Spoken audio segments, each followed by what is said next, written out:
ચીગદા તાલુકાના ઉમરાણ ખાતે જનકલ્યાણ શિબિર અને વૃક્ષારોપણ કાર્યક્રમમાં આપ ધારાસભ્ય ચૈતર વસાવા ઉપસ્થિત રહ્યા.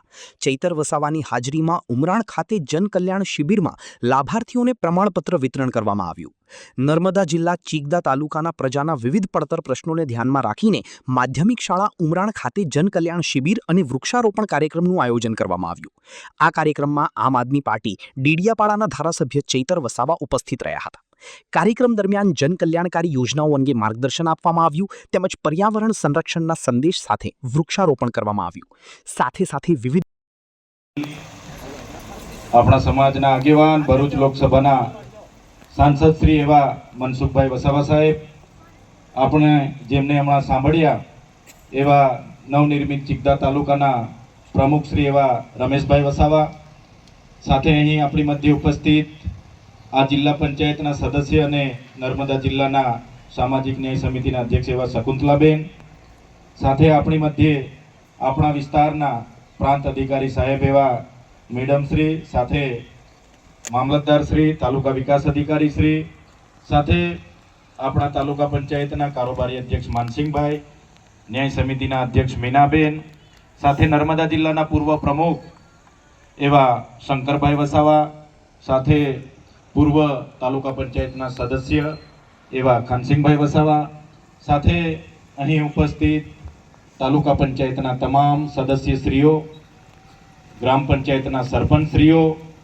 સાથે ભારતીય જનતા પાર્ટીના પ્રમુખશ્રી અને મારા સાથી અને નર્મદા જિલ્લાના આમ આદમી પાર્ટીના ઉપાધ્યક્ષ એવા દેવેન્દ્રભાઈ, સાથે મોટી સંખ્યામાં અહીં ઉપસ્થિત ગામના અને આજુબાજુ ગામના વડીલો, યુવાનો, માતા બહેનો અને ખૂબ મોટી સંખ્યામાં તમામ શાખાઓમાંથી અહીં ઉપસ્થિત થયેલું વહીવટી તંત્ર, જેમાં તલાટીશ્રીઓ, આંગણવાડી વર્કરો, આશા વર્કરો, આરોગ્ય વિભાગના કર્મચારીઓ, સાથે પોલીસ અધિકારીઓ, ફોરેસ્ટ અધિકારીઓ, તમામ લોકો આજના કાર્યક્રમમાં પધારેલા છે.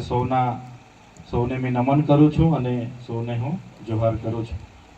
સાથીઓ, આજનો કાર્યક્રમ એ ભારત સરકારે નક્કી કરેલા માન્ય દેશના વડાપ્રધાન શ્રી નરેન્દ્રભાઈ મોદીજીના 12 વર્ષનો કાર્યકાળ પૂરો થયો છે એને અનુસંધાને 8 તારીખથી લઈને 18 તારીખ સુધી સમગ્ર દેશમાં અનેક વિવિધ કાર્યક્રમ યોજાઈ રહ્યા છે.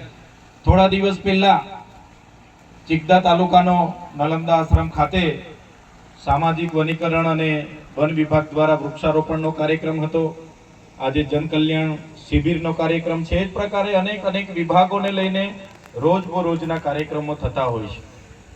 ત્યારે આજે આનંદ થાય છે કે ખૂબ મોટી સંખ્યામાં લોકો આ કાર્યક્રમનો લાભ લેવા માટે અહીંયા ઉપસ્થિત થયા છે.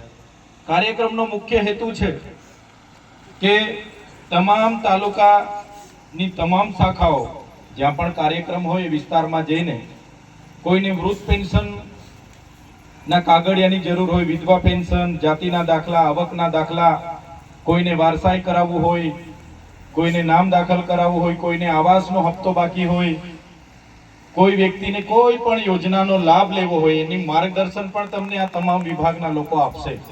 સાથે સાથે સ્વાસ્થ્યને લગતી કોઈને ચેકઅપ કરાવવું હશે તો સ્વાસ્થ્યની પણ ચકાસણી કરશે અને જે પણ નાની મોટી બીમારીઓ કઈ નજરે પડશે એનો રિપોર્ટ આપશે, એની દવા આપશે.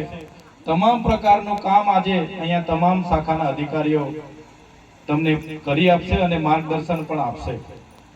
આ કાર્યક્રમનો હેતુ સરકારશ્રીની યોજનાઓ છેવાડાના વ્યક્તિ સુધી પહોંચે, કોઈ પણ વ્યક્તિ યોજનાથી વંચિત ના રહી જાય એના માટે આખા જિલ્લાનું વહીવટી માળખું, સાંસદ સાહેબ, અમે ધારાસભ્ય તરીકે અને તમામ ચૂંટાયેલા પ્રતિનિધિઓ આપણા ગામને મધ્ય આવ્યા છે. એટલે વધુને વધુ લોકોને મારે વિનંતી છે કે બધા જ લોકો તમારી જે કઈ સમસ્યા હોય, કાગળમાં, નામમાં સુધારા વધારા, આધાર કાર્ડ લિંક કરાવવાનો હોય, કેવાયસી કરાવવાનો હોય, રેશન કાર્ડનું કામ હોય, આપણા જ ગામમાં બધા જ અધિકારીઓ આવ્યા છે. એટલે બધા જ પોતપોતાનું કામ કરાવી લેજો. જ્યાં સુધી તમારા કામ નહીં પતશે ત્યાં સુધી તમારી સેવા આપશે, માર્ગદર્શન આપશે અને પછી અહીંથી જવાના છે. સાથીઓ, યોજનાની આપણે વાત કરીએ તો સરકારની અનેક યોજનાઓ છે. ખેડૂતો હોય એમની પાસે 7-12 સનત હોય તો દાતરડીથી લઈને ટ્રેક્ટર સુધીની યોજનાઓ છે. ખેડૂતોને તગારા પાવડા ટીકમ જોઈએ એની માટે પણ યોજના છે. કોઈને દુધાળા પશુ જોઈએ, ગાય ભેંસની પણ યોજના છે. કોઈને એવું થાય છે કે મારે બકરા ઉછેર કરવો છે તો બકરા ઉછેરની પણ યોજના છે, મરઘા પાલનની પણ યોજના છે. કોઈને ટ્રેક્ટર લેવું છે તો ટ્રેક્ટરમાં પણ 1 લાખ રૂપિયાની સબસિડી છે. કલ્ટી લેવી છે તે 32-33 હજારની સબસિડી છે. પાવર ટીલરમાં સબસિડી છે. પ્લાવ લેવો છે, તમામે તમામ સાધનોમાં સરકારશ્રી તરફથી આઈ ખેડૂત પોર્ટલમાં એની સબસિડી મળે છે. એ જ પ્રકારે કૃષિ વૈવિધ્યકરણની એક યોજના છે.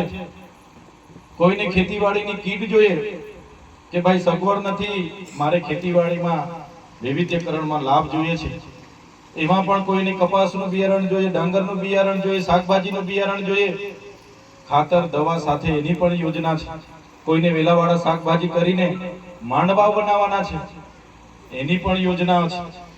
એ જ પ્રકારની અનેક જાતની, કોઈને નેટ હાઉસ બનાવવું છે, ગ્રીન હાઉસ બનાવવું છે, મલ્ચિંગ બનાવવું છે, ડ્રીપ બનાવી છે, એ તો તમામ પ્રકારની યોજનાઓ આજે છે. તમે આ અધિકારી મિત્રો બેઠા છે એમને પૂછીને તમે કરી શકશો. એ જ પ્રકારની ડીઆરડીની પણ એટલી બધી યોજનાઓ છે. જિલ્લા રોજગાર કચેરીની પણ એટલી યોજનાઓ છે. કોઈ બેરોજગાર છે અને રોજગારલક્ષી સબસિડી જોઈએ છે, કોઈ દુકાન ખોલવું છે, કોઈ બેને બ્યુટી પાર્લર ખોલવું છે, એની માટે પણ સબસિડી છે. કોઈને એગ્રો ખોલવો છે, મંડળી ખોલવી છે, કોઈને દૂધ મંડળી ખોલવી છે, કોઈને તબેલો બનાવવો છે, એની માટે પણ સબસિડી છે. એ જ પ્રકારે કોઈને સીવણ મશીન જોઈએ છે, કોઈને કોમ્પ્યુટરની તાલીમ લેવાની છે, કોઈને શેરડી પિલાણનું મશીન જોઈએ છે, કોઈને સલૂન ખોલવું છે, વાળ કાપવાના સાધનો જોઈએ છે, કોઈને કડિયાના મિસ્ત્રીના તમામ પ્રકારની સહાયો આજે સરકારશ્રીમાંથી યોજનાઓ છે એમાં મળી જાય છે. તમને શું જોઈએ એનું માર્ગદર્શન આજે આપવા માટે અધિકારીઓ આવ્યા છે. એ જ પ્રકારે શિક્ષણમાં પણ અનેક પ્રકારની યોજનાઓ છે. કોઈ વિદ્યાર્થી આપણો હોય અને MBBS કરવું છે, આપણી પાસે એટલી સગવડતા નથી, તો એની માટે પણ ટ્રાઇબલ સપ્લાનમાં આપણે જોગવાઈ છે. કોઈનો દીકરો ઉચ્ચ અભ્યાસ માટે એને સારું પાયલોટિંગ કરવું છે, પાયલોટ બનવું છે અને વિદેશમાં અભ્યાસ કરવા જવું છે, એના માટે પણ ટ્રાઇબલ અમારા સહકારથી, અધિકારીઓના સહકારથી, પદાધિકારીઓના સહકારથી બધા એક મુઠ્ઠી બનીને કામ કરે છે. એ દિવસે આવી સફળતાઓ મળે છે ને એનાથી પણ વધારે સારું થાય. આપણા વિસ્તારમાં હજુ 2-3 સમસ્યાઓ છે. કુપોષણની સમસ્યાઓ છે, સિકલ સેલની સમસ્યાઓ છે, પણ એ અવિરત ચાલતી પ્રક્રિયાઓ છે. એમાં એને પણ નિવારણ કરવું હશે, આપણા ક્ષેત્રને સારા શિક્ષણમાં લઈ જવું હશે, આપણા વિસ્તારમાં કૃષિ ક્ષેત્રે ક્રાંતિ લાવી હશે, શિક્ષણ ક્ષેત્રે ક્રાંતિ લાવી હશે, રોજગારીમાં પણ આપણા યુવાનોને સારી રોજગારી મળે, નોકરી મળે, ભરતીઓમાં પાસ થાય, એ પ્રકારની જો ક્રાંતિ લાવી હશે તો બધાય સહિયારો પ્રયાસ કરવો પડશે. કોઈ એક વ્યક્તિના પ્રયાસથી આખો વિસ્તારનો સારો ઉદ્ધાર થઈ જાય, આખો વિસ્તારનો સર્વાંગી વિકાસ થાય એવું બનતું નથી. એક સામાન્ય તલાટીથી લઈને ગ્રામ સેવકથી લઈ ધારાસભ્ય, સાંસદ, પ્રમુખો, બધા જ લોકો, તમામ અધિકારીઓ, ફોરેસ્ટ વિભાગના હોય, જીબીના હોય, બધા જ લોકો રાત દિવસ મહેનત કરે છે, પોતાની ફરજ નિભાવે છે. એ પ્રકારે નૈતિકતાથી જે જવાબદારી મળી છે નિભાવશે તો મને પૂરો વિશ્વાસ છે સૌના સહકારથી આપણે આગળ વધી શકીશું. અહીંયા બેઠા છે બધા જ વડીલો, યુવાનો, વધારે વિશેષ નહીં કહીશું, હજુ તમારે બધા યોજનાઓની માહિતી પણ લેવાની છે. પણ આજના કાર્યક્રમમાં આપણી મધ્ય આપણા વડીલ સાંસદ શ્રી મનસુખભાઈ વસાવા સાહેબ પણ ઉપસ્થિત રહ્યા છે, એમને પણ આપણે સાંભળવાના છે. તમામ પદાધિકારીઓ મંચસ્થ છે, તમામ અહીં ઉપસ્થિત થયા છે બધા જ લોકો. મને આજે આનંદ થાય છે કે આ સરસ કાર્યક્રમ આપણો થઈ રહ્યો છે અને સફળ કાર્યક્રમ થઈ રહેલો છે. આવી જ રીતના બધા સાથે આગળ વધતા રહીશું તો ચોક્કસ એક દિવસે આપણો નવનિર્મિત ચિત્તા તાલુકો પણ ગુજરાત અને દેશના નકશામાં એક આગવી સ્થાન પર આવશે એવો વિશ્વાસ સાથે આપ સૌ અહીં ઉપસ્થિત થયા અને અમારું સ્વાગત કર્યું, સન્માન કર્યું અને અમને જે બોલવાની તક આપી, આપણે સૌ લોકોએ શાંતિથી અમને સાંભળ્યા, એ બદલ બધાનો હું ખૂબ ખૂબ આભાર માનું છું. ધન્યવાદ. ભારત માતા કી જય. આપણને સુંદર અને માર્ગદર્શન. મારો કહેવાનો મતલબ ઘણી યોજનાઓ એવી છે કે આપણે સુધી પહોંચતી નથી. એનો અર્થ એવો થાય કે આપણે જાણતા નથી. કોઈને પિકઅપ જોઈએ છે કે ભાઈ મારે માલ સામાનનો વાહતુક કરવાનો છે, મારે શાકભાજી સુરત પહોંચાડવાની છે, તો પિકઅપમાં પણ સબસિડી છે. તમામ યોજનામાં સબસિડી છે, ખેડૂત માટે સ્માર્ટફોનની પણ સબસિડી છે. ખેડૂતે ખેતીવાડીની યોજનાઓ જાણવી છે, માહિતી મેળવવી છે. વરસાદ ક્યારે આવશે, આ સિઝનમાં કયો પાક કરવાનો, આ રોગ આવ્યો છે એમાં કઈ દવા છાંટવાની, એના માટેની માહિતી મેળવવા માંગતા હોય એની માહિતી આપવાના વૈજ્ઞાનિકો પણ બેઠા છે. અને એના માટે સ્માર્ટફોનની પણ જોગવાઈ છે. સ્માર્ટફોન ખેડૂતના મોબાઈલમાં વોટ્સઅપ બધા વિડીયો આવે, યુટ્યુબ આવે, એના માટે ખેડૂત ખાતેદારને સ્માર્ટફોનની પણ જોગવાઈ છે. એટલે આવી બધી યોજનાઓની માહિતી આપવા માટે આપણા વચ્ચે અધિકારીઓ છે, જીઈબી ના અધિકારીઓ છે. કોઈને ખેતીવાડીની લાઈનનું કંઈ અટક્યું હશે, કોઈને કોઈ તકલીફ હશે તો એની પણ જીઈબી ના અધિકારીઓ માહિતી આપશે. એટલે આ બધી પ્રકારની યોજનાઓ ને લઈને આજે આ જન કલ્યાણ શિબિરમાં અધિકારીઓ તમારી વચ્ચે આવ્યા છે. બધું તાત્કાલિક ના થઈ જાય, આજે ના આજે ના મળી જાય, પણ એની તૈયારી કરવી પડે, એનું ફોર્મ ભરવું પડે અને પછી એ મંજૂર થઈને આવે અને તમને મળે, એ પ્રકારની આખી વ્યવસ્થા છે. ત્યારે આ કાર્યક્રમ થકી તમારા મધ્યમાં અમે આવ્યા છે. છેવાડાના વ્યક્તિ પણ આનો લાભ લે એ હેતુસર આ કાર્યક્રમ સરકારશ્રીએ નક્કી કર્યો છે.